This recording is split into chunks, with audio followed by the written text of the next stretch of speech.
What's up, guys? Ben here, bringing another video today. If you notice, I'm in a new location. This is like a classic thing on my channel. I'm always recording somewhere new. All of the stuff in the background. Tommy's letting me graciously stay at his place this week, as well as use his stream setup to go ahead and record some videos. So we're gonna get some content on this YouTube channel, ideally this week, from his place. So wanted to record a video today and talk about some news in regards to the Minnesota Rokkr. There is some organizational news we'll talk about at the end of the video, but first I want to talk about what's going on with the players and sort of the future of the team. So let's take a look at some of the news that's come out in the last couple of days. All right, so first up, we have a thank you post to Afro, who has left the organization. Rumor is that he will be joining LA Thieves. Now, Afro's tenure on Rokkr was interesting. He was coming off that London team that, had a tricky year in Vanguard. They started to kind of put it together towards, the beginning of the season, they had a great start. Then they kind of stuck to the middle. And at the end, they were starting to put it together, but they could not win a control to save their lives. And Afro was a big part of that team, putting up numbers, really being able to play a free roll, roam, slay. And he had a lot of stock, like a lot of people that were high on his ability going into that off season as he was a free agent. And he signed with this Minnesota Rokkr team. And it just didn't click this year. And at one point, he ended up getting benched at the end of the season, didn't really finish things out with the squad. So going to get an opportunity. Again, the rumor is that he is going to LA Thieves, getting a little bit of a career reset with them. Obviously, the 1 year stint with Rokkr will just be forgettable. Just kind of not really a great marriage between the two, unfortunately. And continuing the theme here, there's another player, and you're going to see this is going to happen with a few of them. Another player who's only on their organization for 1 year, and that's Ben Bance. He does not currently have a team that he is linked to. A lot of, behind the scenes rumors about he might be ending up on kind of one of the teams that are going to form in the fall, whether that's like London or Vegas. LAG hasn't finished their roster yet, so I guess it's possible in that kind of combination of teams. But not a great year for Ben. I think the tail end of his Toronto tenure, he definitely started to be a little more inconsistent after that great Cold War season. But they were still a great team in Vanguard, and he was kind of the emotional center of that team. And obviously, Toronto decided to move on and kind of rebuild their team.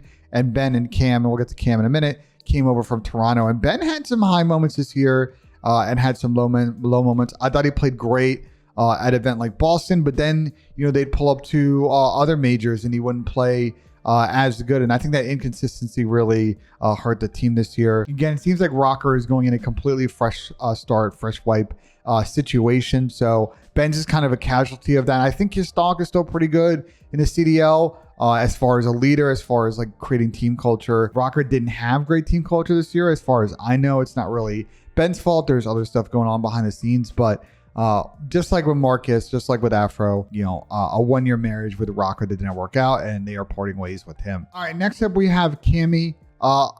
Again, like the other two players, 1 year stint on this team. I think for me, Cammy's the one that I have the biggest question marks about. I think Bance is a known quantity as a player, and I think Afro, because of his play style, had issues this season, but I don't think his ability to get to win gunfights or play his play style on other teams, I think Thieves are going to figure it out. Cammy also going over to Thieves, but this is a player that I think, is the most improved next season. I don't think we've seen the best of him the last 2 years.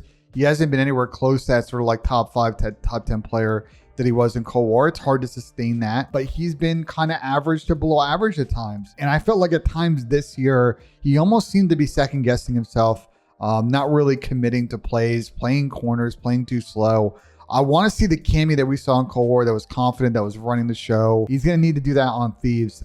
Again, just did not work out with Rokkr. And I think a lot riding on this season for Cammy with LA Thieves. If he cannot really have a solid to good season with LA Thieves and they decide to move on from him next season, I don't really know what kind of happens with his career track, if I'm honest. Okay, we keep it moving now with Fame. And I actually think that Fame had a solid season with Rokkr. They made the inexplicable decision after he was frying with a sub in Challengers to bring him into this team running a main AR. I still to this day don't know how that decision was made, who decided to do that, who thought it was a good idea.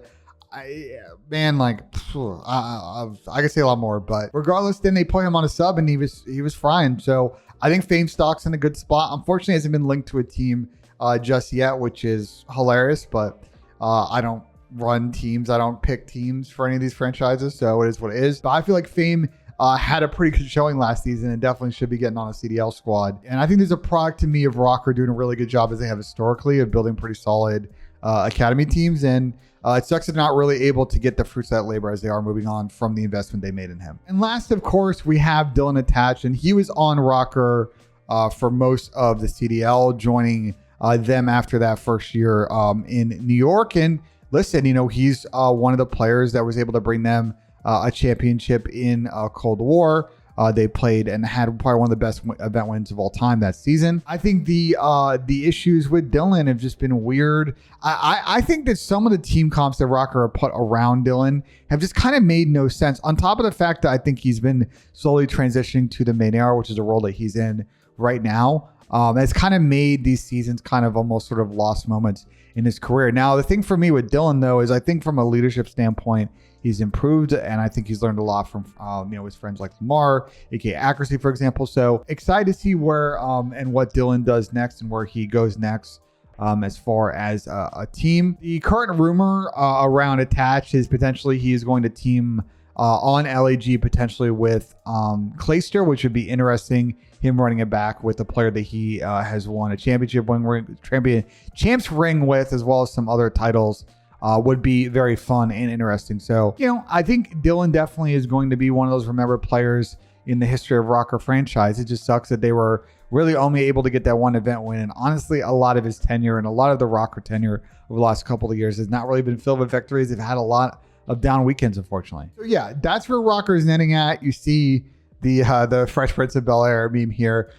There is a rumored squad that has been linked around Rokkr, including Big Wake, Accuracy, Linz, Reese Vivid. It's an interesting squad. We'll see if it works. We'll see when it gets announced, and we'll talk about the team on the channel when it does. But for now, Rokkr has said their goodbyes to their former players. They've squad wiped, and we're waiting to see who is coming in to fill in their new squad for the season. And speaking of the season, let's talk about some news that actually broke before I record this video. A fun article, it's an article from Jacob Hale, posted this morning. Sources: Minnesota Rokkr not rebranding immediately despite G2 merger. And so what the article says is that Rokkr will maintain the Minnesota Rokkr name this season, the CDL, but obviously things could happen differently in the future. Now, there is a sourced situation here. Multiple sources confirmed to Serto that the Rokkr brand will be staying for 23-24, but it stated that the current plans indicate a change for 24-25 for the unannounced Treyarch Call of Duty title. Version 1 COO Brett Diamond, who we've had on the flank before,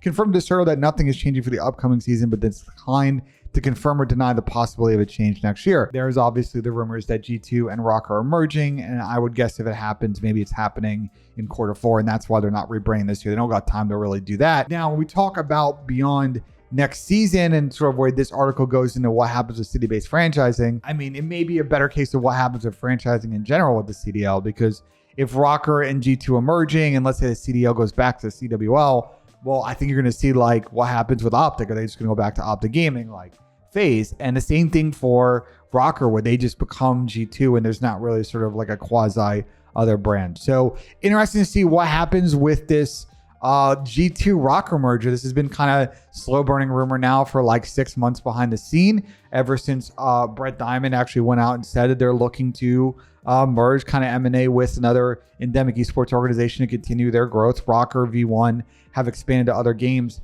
We're still waiting to see if that merger gets confirmed, but some interesting tidbits along the way now, and I'll keep monitoring the story for you guys. Yeah, that's it for the video. Once we get a announcement for the full Rokkr team, we will take a look at that, and I'll give you my thoughts on that team. And obviously, let me know in the comments what you guys think of the fact that Rokkr is keeping the branding for next season and the G2 merger. Let me know all your thoughts on all of that. Like if you enjoyed the video, subscribe for more. And as always, guys, we will see you on the next one.